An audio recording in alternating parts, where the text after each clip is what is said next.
হঠাৎ করে মাছের কোরমা খেতে ইচ্ছে করে আপনাদের? ঘরোয়া উপকরণ দিয়ে ঝটফট রান্না করে ফেলুন এভাবে মাছের কোরমা।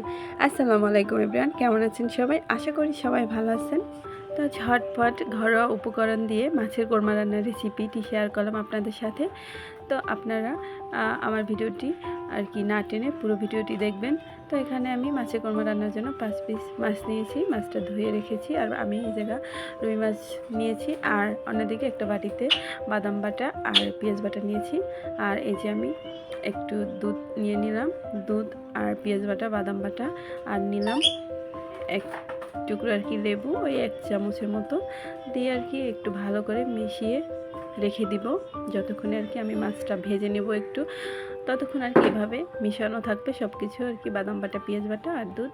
আর এখানে আমি পাউডার দুধ ব্যবহার করেছি। পাউডার দুধ সবার ঘরেই থাকে, তো আর কি আমি কুসুম গরম পানিতে মিশিয়ে তারপর রেখে দিয়েছি। একটু পরিমাণে বাদাম বাটা পেঁয়াজ বাটার সাথে মিশিয়ে নিয়েছি, বাকিটা রেখে দিয়েছি। যখন কোরমা রান্না করবো আর কি তখন দিয়ে দেব। আর অন্যদিকে এই যে আমি মাছটা ভাজবো, এর জন্য মরিচ আর নুন দিয়ে মেখে নিয়েছি। এখন চুলায় কড়াই বসাই দিলাম আর তেল দিয়ে দিলাম। আর আসলে আমি কিন্তু এখানে বাদাম বাটা ব্যবহার করেছি, কাজু বাদাম। আর আপনারা চাইলে চীনা বাদামও ব্যবহার করতে পারবেন, কোনো সমস্যা নেই আর কি, স্বাদ ঠিক একরকমই হবে। তাই যে আমি মাছগুলো দিয়ে দিলাম তেল গরম হওয়ার পরে এক এক করে। তা আমি কিন্তু মাছগুলো একদম কড়া ভাজি করব না, এই যে কিছুক্ষণ জাল করার পরে আমি মাছগুলো উল্টে দিতেছি, হালকা একটা কালার আসবে আর কি। কড়া ভাজি করলে মাছগুলো আর কি কোরমা রান্নার পরে মাছগুলো শক্ত শক্ত লাগবে, খেতে বেশি একটা টেস্টি হবে না। এর জন্য দুই পাশ এইরকমের আর কি কালার যে হয়ে যাবে আর কি, ভাজা হয়ে যাবে, তখন নামিয়ে নিব। এই যে আমার মাছের দুই পাশই সুন্দর আর কি কালার হয়ে গেছে আর ভাজা হয়ে গেছে হালকা করে। এখন আমি নামিয়ে নেব। আমি সব মাছগুলো নামিয়ে নিতেছি, আর যে তেলটা থাকবে ওই তেলের সাথে আমি আর অল্প একটু পরিমাণে তেল দিয়ে আমি মাছের কোরমাটা রান্না করব। তো সবাই আমার এই রেসিপিটি ফলো করবেন, ফলো করে আর কি মাছের কোরমা রান্না করে খেয়ে দেখবেন, অনেক ভালো লাগবে খেতে, আপনাদের কাছে অনেক টেস্টি হয়, অনেক ইয়ামি হয়। তো আমি তেলের ভেতরে দিয়ে দিলাম পেঁয়াজ কুচি। আমি পেঁয়াজগুলো একদম ব্রেস্তা করে নেব, আর একটু কালার গাঢ় হবে তখন আর কি। এই যে আমি আর কি ভেজে নিতেছি। আর দিয়ে দিলাম 2টা লবঙ্গ, 4টা আর কি গোলমরিচ, 2টা তেজপাতা আর 3টা এলাচি থেতো করে দিয়েছি আর কি, ছেঁচে দিয়েছি। তো এগুলো দেওয়ার পরে এই যে আমি যে বাটিতে আর কি টক দইয়ের মতো বানিয়ে রেখেছিলাম বাদাম বাটা পেঁয়াজ বাটা আর দুধ, ওইটা দিয়ে দিলাম। দেওয়ার পরে এই যে ভালো করে একটু কষিয়ে নিতেছি। কিছুক্ষণ কষানোর পরে দিয়ে দিলাম রসুন বাটা আধা চামচ আদা বাটা। দেওয়ার পরে আবার ভালো করে কষিয়ে নিতেছি।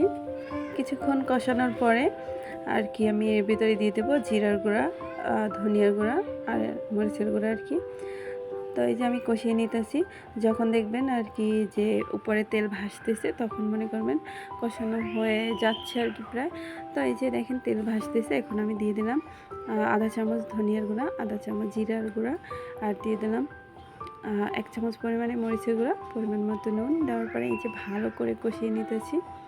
মশলা যত ভালো করে কষানো হবে খাবারের টেস্টটা অনেক ভালো আসবে আর কি।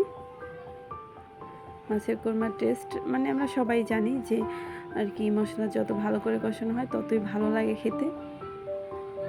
চুলার আঁচটা কিন্তু আমি মিডিয়ামে রেখেছি, মিডিয়াম আঁচেই আর কি আমি মাছ ভেজে নিয়েছি, মশলা কষিয়ে নিয়েছি। এখন আমি মিডিয়াম আছি। আবার এই যে মশলা কষানোর পরে মশলার ভিতরে মাছগুলো দিয়ে দিলাম। এখন আবার একটু উল্টিয়ে দিতেছি, এভাবে আমি 2বার করে আর কি উল্টিয়ে দিব। তো আমি কিন্তু চুলার আঁচটা মিডিয়ামে রেখেছি একদম শুরু থেকেই, মিডিয়ামে রেখে আমি এই যে মাছের কোরমা রান্না করতেছি। তো এভাবে করে আলতোভাবে আর কি নাড়াচাড়া দিয়ে মাছগুলো আমি 2-3 বার করে উল্টে দিতেছি। দেওয়ার পরে আমি যে আর কি বাকি দুধটা রেখেছিলাম ওই দুধটা আমি দিয়ে দিব। এখানে কিন্তু আমি কোনো প্রকারই পানি ব্যবহার করিনি আর করব না। এই যে দুধটা দেওয়ার পরে এখন আবার একটু নাড়াচাড়া দিয়ে চুলার আঁচটা অল্প একটু পরিমাণে বাড়িয়ে দেব। দেওয়ার পরে আমি একটা ঢাকনা দিয়ে ঢেকে রেখে দিব। কিছুক্ষণ পর আবার ঢাকনা উঠিয়ে একটু মাছটা উল্টে দিব আর দিয়ে দিলাম 4-5টা কাঁচামরিচ, আস্ত কাঁচামরিচ। এই যে আমি মাছগুলো আলতোভাবে উল্টিয়ে দিতেছি যাতে মাছগুলো ভেঙে না যায়। যখন দেখবেন মাছের ঝোলটা ঘন হয়ে গেছে তখন চুলার আঁচটা কমিয়ে দিবেন, মিডিয়ামে রাখবেন। তো আমি মিডিয়ামে রেখেছি। তারপর আবার ঢাকনা দিয়ে দিলাম। কিছুক্ষণ পর ঢাকনা নামিয়ে নিলাম। নামিয়ে নেওয়ার পরে 1 চামচ চিনি দিয়ে দিলাম। আপনারা যদি চিনির মিষ্টিটা বেশি খান তাহলে চিনির পরিমাণটা বাড়িয়ে দিবেন, কোনো সমস্যা নেই। তো আমি এই যে আবার একটু নাড়াচাড়া দিয়ে দিতেছি আলতোভাবে। আর যখন দেখবেন উপরে মাছের উপরে তেলটা ভাসতে শুরু করছে তখন আর ঢাকনা ব্যবহার করবেন না। আর এই যে আমি আবার ঢাকনা দিয়েছি। ঢাকনা দেওয়ার পরে কিছুক্ষণ পর আবার ঢাকনা নামানোর পরে দেখতেছি যে মাছের উপরে তেলটা ভাসতে শুরু করছে। এখন আর আমি ঢাকনা ব্যবহার করব না, অল্প আছেই আর কি আমি একটু জাল করে নেব। তো কিছুক্ষণ জাল করার পরে এই যে দেখতেই পাইতেছেন মাছের কোরমা রান্না হয়ে গেছে। ঝটপট ঘরোয়া উপকরণ দিয়ে মাছের কোরমা রান্না রেডি হয়ে গেছে। তো এখন আমি সার্ভ করতেছি। মাশাআল্লাহ, কালারটা অনেক অনেক সুন্দর দেখা যাইতেছে, খেতেও অনেক ভালো লাগবে। তো আমার ভিডিওটি ভালো লাগলে আমার চ্যানেলটি সাবস্ক্রাইব করবেন, লাইক কমেন্ট শেয়ার করবেন। সবাই আমার পাশে থাকবেন। আল্লাহ হাফেজ।